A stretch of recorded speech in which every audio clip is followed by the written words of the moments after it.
경쟁 우위의 획득 계기로 두 번째로 우리가 살펴볼 것이 기술 환경의 변화입니다. 앞에서 우리는 시장 환경의 변화에 대해서 쭉 설명을 했습니다. 기술 환경의 변화 역시 경쟁자를 제치고 시장에서 더 압도적인 어떤 우위를 획득할 수 있는, 다시 새롭게 획득할 수 있는 굉장히 중요한 계기가 될 수 있습니다. 그래서 기술 환경의 변화에 대해서는 우리가 두 가지를 여기서는 살펴보도록 하겠습니다. 하나는 급진적 혁신과 점진적 혁신의 어떤 차이점, 두 번째는 프로덕트 아키텍처, 즉 제품 아키텍처라고 불리우는 제품 속성의 변화 또는 제품 구조의 변화가 어떻게 경쟁 우위의 획득의 계기가 되는지를 살펴보도록 하겠습니다. 원래 혁신이라는 것들은 처음에 슈페터가 1934년에 그의 저서에서 혁신에 대해서 설명했습니다만, 거기에서는 어떤 정의가 나오냐면 혁신에 대해서 기차라는 것은 그런 마차의 조합들, 즉 마차를 아무리 합친다고 해도 기차가 나올 수 없다는 말로 슈페터는 혁신에 대해서 이야기를 한 바 있습니다. 그건 무슨 말이냐면 말과 마차, 즉 말이 있고 그 다음에 그 마차가 뒤에서 이제 말이 마차를 끕니다만, 이런 것들을 말을 아무리 모으고 마차를 아무리 모아도 기차는 나올 수 없다. 즉 기차라는 것은 말과 마차하고 전혀 다른 속성, 즉 성격을 가지는 것이라는 것을 슈페터는 혁신이라고 이야기했습니다. 사실 슈페터가 이야기하는 그런 혁신의 개념들을 보면, 그래서 우리는 아주 굉장히 단절적인 어떤 혁신의 변화 또는 굉장히 급진적인, 즉 레디컬한 변화를 슈페터는 혁신이라고 부르려고 했다는 것을 여기서는 알 수 있습니다. 그래서 그렇지만 이제 그 혁신이 뒤에 여러 학자들의 연구에서 여러 가지 패턴으로, 즉 여러 가지 혁신의 타입을 분류하게 됩니다. 그래서 그런 혁신의 대표적인 어떤 분류법 중에 하나가 뭐냐면 급진적인 혁신과 점진적인 혁신, 이걸 radical innovation 그리고 incremental innovation 이렇게 이제 부르기도 합니다만, 급진적인, 즉 짧은 시간에 큰 변화가 있는 급진적인 변화하고 짧은 시간 또는 긴 시간에 걸쳐서 서서히 변화하는 그런 점진적인 어떤 혁신, 두 가지로 패턴을 나누기도 합니다. 그래서 예를 들어서 우리가 횡축을 t로 잡고, 즉 시간으로 잡고, 그리고 종축을 변화의 중도로 잡을 때 변화가 심하다, 여기가 이제 변화가 완만하다, 심하다 이렇게 이제 볼 수 있습니다만, 그렇게 볼 때 급진적 혁신이라는 것은 앞에 제품과 뒤의 제품 자체가 연결이 되어 있지 않는, 즉 단절적인 변화의 정도, 앞에서 이제 슈페터가 이야기했던 어떤 혁신의 정의하고 맞는다고 볼 수 있습니다. 이런 것들을 급진적 혁신이라고 이야기를 하기도 합니다. 근데 두 번째는 이제 점진적 혁신은 거기에 비해서 앞의 제품과 뒤의 제품, 앞과 뒤의 변화가 이렇게 이어져 있는, 즉 변화의 정도가 작은, 이게 이제 변화의 정도가 굉장히 전파하듯이 크지요. 근데 이건 변화의 정도가 작은 것을 여기서는 점진적 혁신이라고 부르기도 합니다. 그래서 특히 기업들이 경쟁자를 제치고 다시 경쟁 우위를 획득할 수 있는 계기는 주로 이제 급진적 혁신일 경우에 많이 일어나게 됩니다. 점진적 혁신은 우리가 일상생활에서 흔히 많이 봐오는 제품의 업그레이드, 예를 들어서 아이폰 6에서 7, 갤럭시 S의 6에서 7, 5에서 6 또는 자동차로 따지면 그랜저의 어떤 변화들, HG로 한 단계 더 새로운 개발이 됐다는 이런 것들을, 또는 소나타의 변화라든지 이런 어떤 변화를 우리는 점진적인 어떤 혁신이라고 정의할 수 있습니다.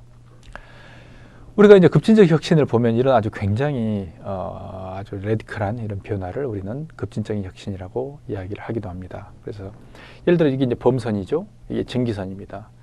범선은 바람의 힘으로 날아가는 것들을 날아가는 게 아니죠. 항해를 하는 것을 우리는 범선이라고 이야기를 합니다. 거기에 비해서 증기선은 여기 전기의 어떤, 그러니까 전기 엔진을 통해서 결국에는 동력을 얻어서 물자를 수송한다거나 아니면 승객을 수송한다거나 하는 것들을 우리는 전기선이라고 이야기를 하게 합니다.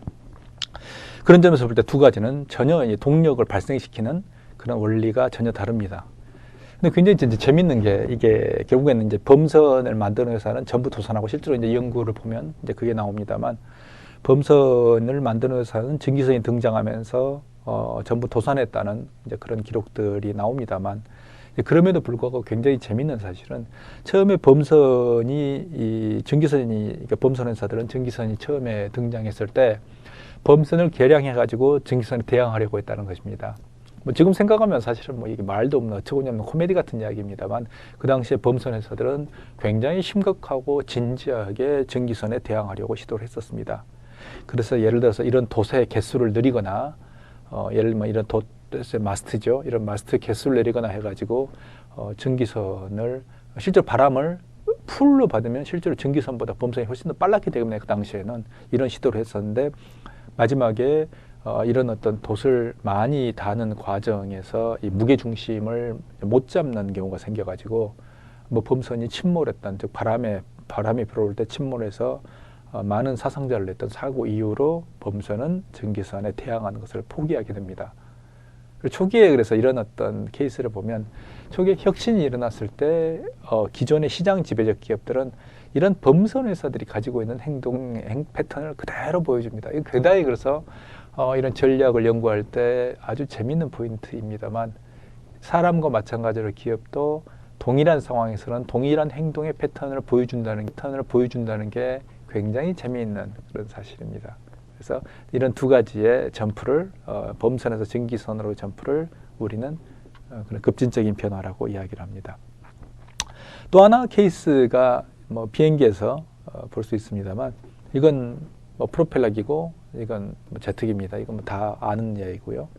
근데 프로펠러기에 이런 어떤 동력을 발생시키는 즉 프로펠러 회전시키는 거하고 제트기 공기를 빨아들여서 이걸 내부적으로 터빈을 돌리는 이 두 가지 원리는 전혀 다른 원리입니다. 그래서 이런 경우도 비행기에서 프로펠러에서 제트기로 이동하는 즉 옮겨가는 과정도 급진적인 혁신이라고 부를 수가 있습니다. 그래서 이런 어떤 급진적인 혁신일 경우에 결국에는 이제 새로 진입하는 회사들이 경쟁 우위를 점하게 되는 거고 기존의 시장 지배적 회사들이 몰락하는 이런 것들을 많은 연구에서 볼 수가 있습니다.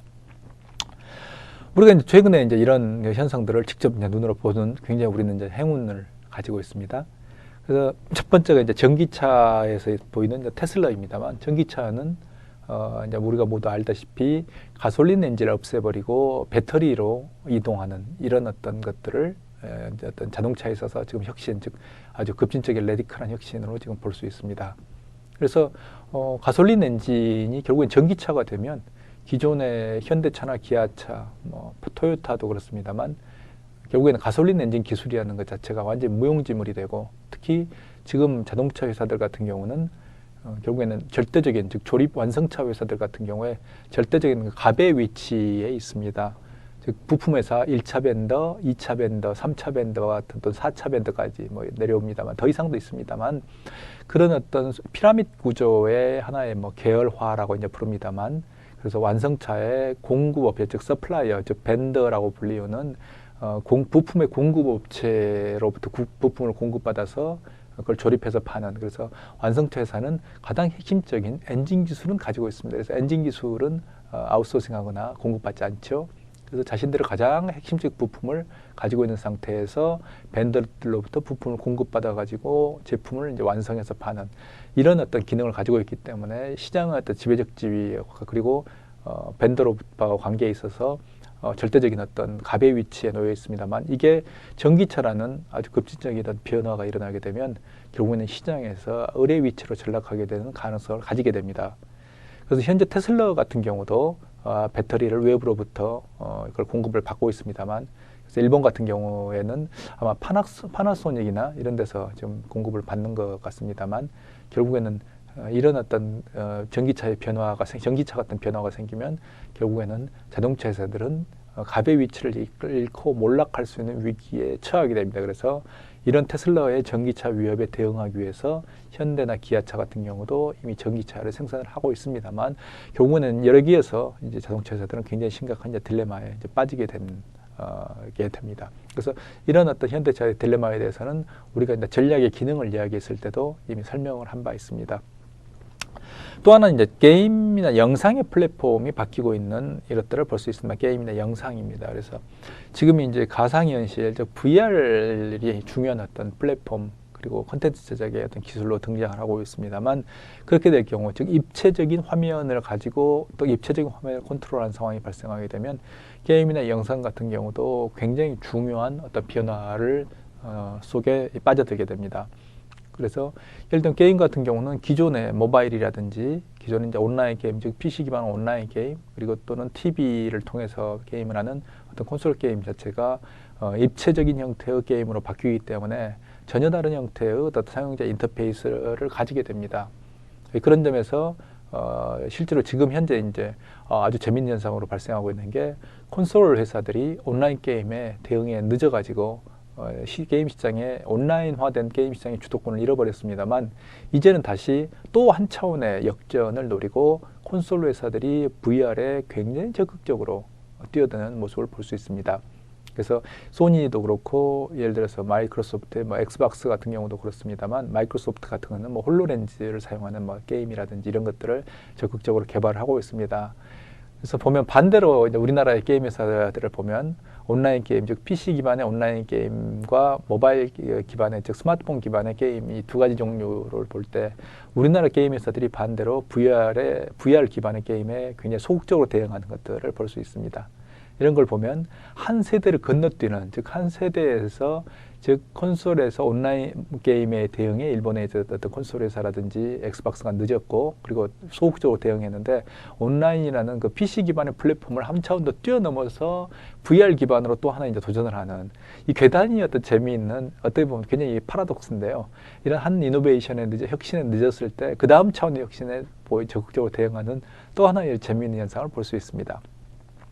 소니가 지금 현재 굉장히 여러 차원 고전하고 있고, 소니는 어떤 혁신의 대명사로서 어떤 혁신적 기업으로서 이름을 이미 잃어버린 지 오래되었습니다만, 이런 어떤 혁신의 시기에 결국에는 또 한 번 중요한 어떤 시장 기회를 잃어버린 케이스로 어떤 MP3의 대응이 실패했던 케이스를 우리는 하나 더 살펴볼 수 있습니다. 이 그림에서 지금 보시고 있는 게 이게 소니의 미니 디스크입니다.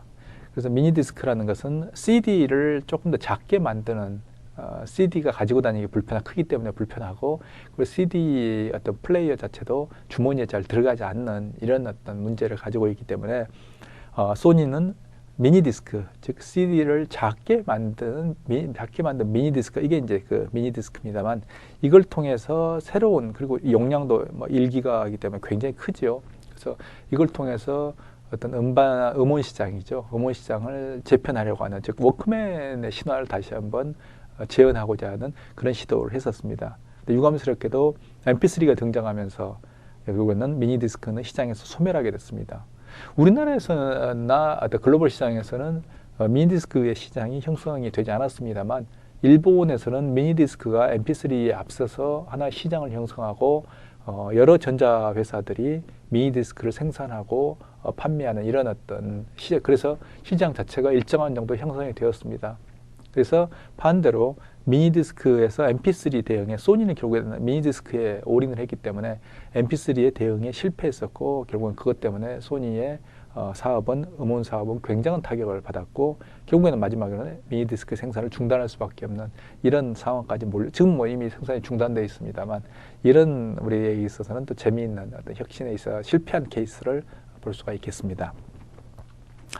두 번째로 기술적 변화로 이야기할 수 있는 게 제품의 아키텍처, 프로덕트 아키텍처라고 부릅니다만, 제품의 아키텍처상의 변화에 의해서 기업들이 새로운 시장 진입의 기회를 맞이할 수 있습니다. 그래서 이제 제품 아키텍처라는 것은 새로운 제품 속성의 결합에 의한 변화를 이야기를 합니다. 그래서 우리가 이제 그 케이스로 볼 수 있는 게 데스크탑에서 이제 랩탑, 또는 그러니까 데스크탑에서 랩탑으로 변화하는 것을 이제 이렇게 이야기하는 거고요. 또 하나는 스마트폰에서는 이제 폴더폰에서 스마트폰으로 변화. 그래서 결국은 애플이 아이폰이라는 걸 만들어냅니다만, 이런 케이스를 예를 들면 제품 아키텍처의 변화라고 볼 수가 있습니다.